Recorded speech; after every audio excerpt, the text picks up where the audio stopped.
That's great. Thank you so much. Any more questions? Now, we love Liz, but we would love to have a question for Susana also. Okay, I didn't introduce myself, but in this panel, I thought that yeah, João asked, and I'm Ines Tojeira. I'm a marine biologist, and I work for the task group for the extension of continental shelf. Liz and Susana already know that, I think. So, Susana, you've mentioned a lot of threats for the cetaceans, and you've mentioned the problem of financial support. So for you, what is the most difficult problem to solve in the cetaceans? What is the threat that worries you more? Thank you, Ines, for that question. Actually, there are many threats, and there are also many activities that the countries consider in terms of our program of work, which is again to be decided later this year for the next 3 years. But according to the understanding that we have in terms of the existing threats, we know that maritime traffic is causing a lot of ship strikes, a lot of collisions, and that it's becoming more and more evident, at least in the Mediterranean. Being there, I have had very, so to say, I've been aware of very sad news of having fin whales that had been entangled or that had collided with ships, and then of course they get huge injuries, and they cannot, they lose the ability to feed, and of course they are there dying and going from closer to the coast, because of course it's the easy way to get access to some food without having to dive, because normally the whales, the cetaceans, when they get entangled or when they get collided with ships, sometimes they lose their tails, and so they lose the ability of searching and finding food, and also they lose the ability to locate themselves, to communicate if the issue is about noise, for instance, coming from infrastructures that are installed at sea, or coming from the shipping sector, and things like that. So there are many, many factors that negatively affect their lives. And we know for a fact that the maritime traffic is one of them. And so 4 of the ACOBAMS countries, Monaco, Italy, France, and Spain, they got together and they are working on a proposal for a particularly sea-sensitive area to be presented at the International Maritime Organization, so that there will, in terms of looking forward to have a decision on the reduction of the speed of the shipping applied to the shipping sector internationally. So this is something that ACOBAMS is assisting these countries and to develop. And other than that, regarding your question on what means do we need, of course, we need means to continue research and to continue evaluating and assessing the abundance and distribution of cetacean. As I said, the ACOBAMS initiative was the first huge campaign that provided a coverage all across the region and involved all the experts and scientists from the 24 countries, even from other countries like Israel and Russia that collaborated in gathering the data. And it was a massive effort, but it is not supposed to be one-off, because you cannot, of course, assess the trends and understand what's going better or worse if you don't continue to put forward and implement those efforts. So, of course, these are countries that, this is a very, how to say, peculiar geopolitical region.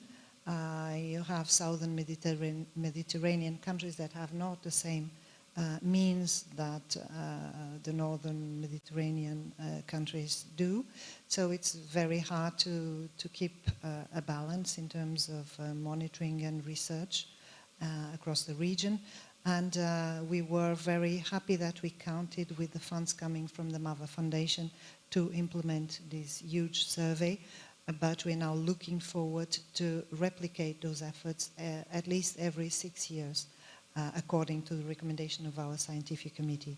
And our scientific committee is not just composed of experts from ACOBOMS, but also from experts coming from the International Whaling Commission, from the CIESM, and from the Convention of Migratory Species and IUCN. So it's a huge range of scientists that advise that these monitoring efforts should take place every 6 years. So we're looking forward to raise the attention of everybody, civil society, and everybody in terms of helping us continuing with these monitoring efforts of cetaceans. That, I think I responded. Thank you so much, Susana. Any more questions from our audience? Sorry. Go ahead. Super Carla. Yeah. Yeah. When you were working with the fishermen how did you feel the difference of perception of the cetaceans and the interactions between the fishermen from the North Mediterranean and the ones in the South? What is the difference? Because I loved the movie because it was really, it was a good story. Frankly, I expected it to end badly, but badly for the cetacean. But well, we are used for them to being killed, and well. So, but in that movie, they showcased the fishermen as loving the cetacean and trying to freeing them, and we know that sometimes that's not true. And because they really feel that they are competition. Did you, by any chance, during all this study, did you manage to make a study on the sociological, the impact or the perception or I don't know if I'm explaining myself rightly, is how do they see the cetacean in their communities? Are they really positive and they try to free them, or they just try to get away from them because they feel them as competition? I don't know if I made myself clear. Is there a difference from the North and the South and East and the West Mediterranean? Thanks. Thank you, Carla, for that question. And you said you expected the film to end badly. We don't know, actually, because this does not mean that the cetacean is now safe and sound, because normally this sort of entanglement occurrences, they may cause injuries, and that's one of the issues. It may cause that immediate death or injury, so we don't know if he's in good health now. Hopefully, yes. But in terms of fishermen, of course, we are not dealing, ACOBOMS does not deal with fisheries. It's not in our mandate or competence. It is the General Fisheries Commission for the Mediterranean. But this project was mainly implemented in southern countries because there is this project with and together with GFCM.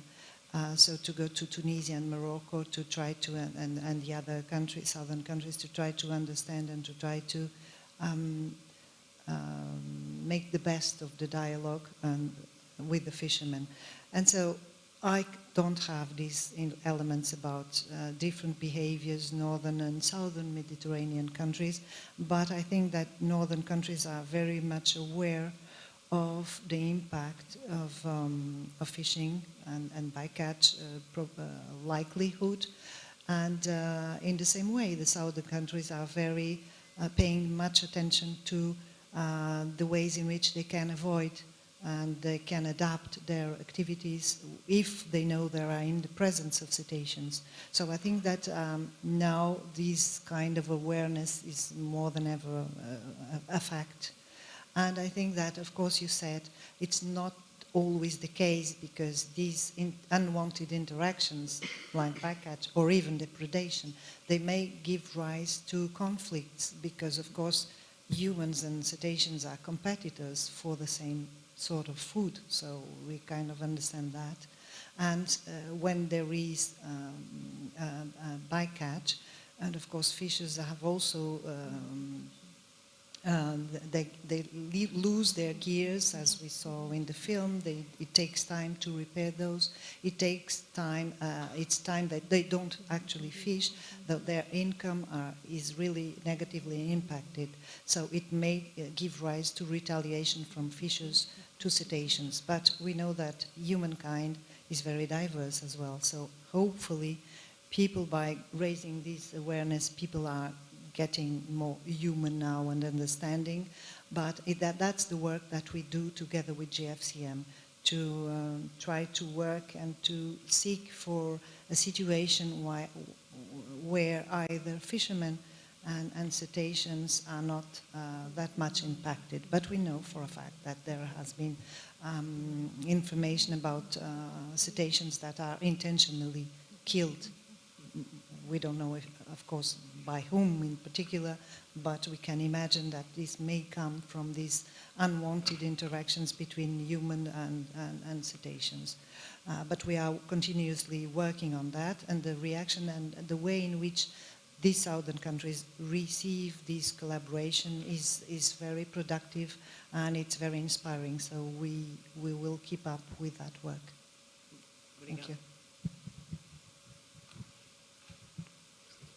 Thank you so much.